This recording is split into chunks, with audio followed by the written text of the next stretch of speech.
I guess I was sort of in a state of fear where I didn't want to turn around and look. A very friendly, welcoming feeling at one instance. I was starting to feel very anxious and very cold. The outlines of a human body. Almost complete and total panic. Very visual experiences.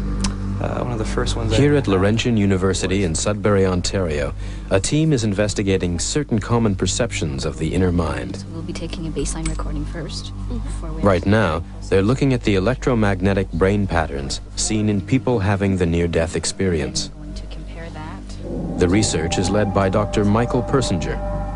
Basically, at any given time, all experience is due to those portions of the brain that are most metabolically active. If we can simulate that by applying complex, meaningful magnetic fields to the brain, we can also induce those experiences. This experiment is testing the idea that mystical perceptions and paranormal experiences can be turned on at will, not by hypnosis or shamanic drumming, but by a scientist, stimulating nerve activity in the brain.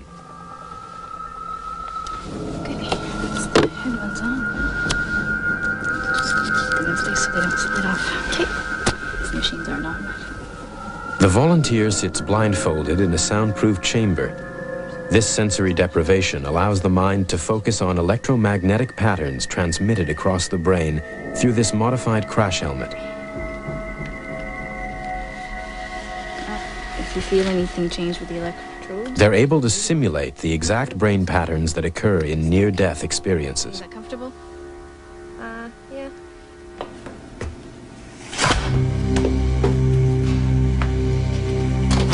Dr. Persinger hopes the research will benefit psychotherapy. We tried to evoke the fragments that compose the near-death experience and other mystical experiences, such as detachment, feelings of moving through a tunnel, hearing voices, the sense of a presence, usually on the left side. Our major thrust is ultimately to apply this to dealing with things such as psychological depression. After a while, I remember feeling that there was someone else in the room with me, almost looking over my left shoulder. It was all I could do to not turn my head and want to look.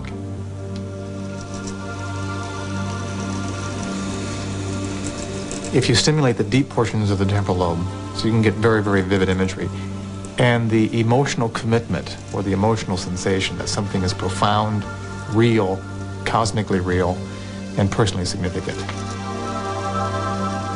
It's a male voice, but it's like really, really far away.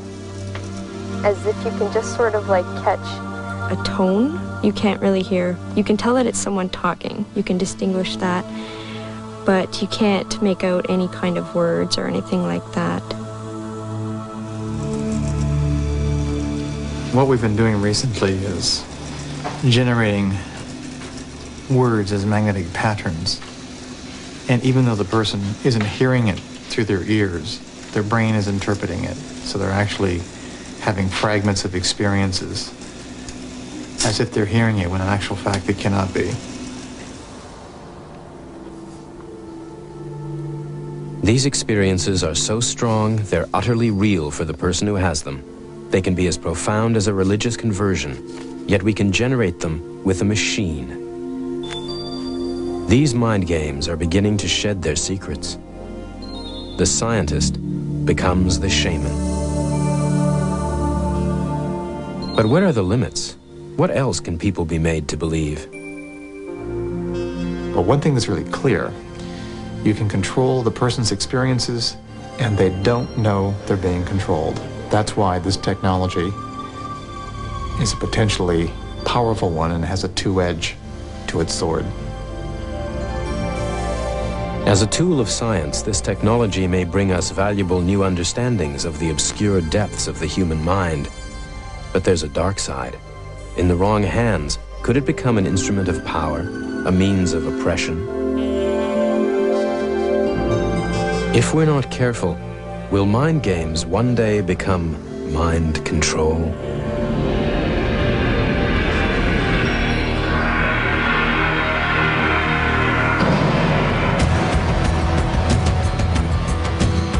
Next on TLC, how many ways could there be to send the dearly departed to the great beyond?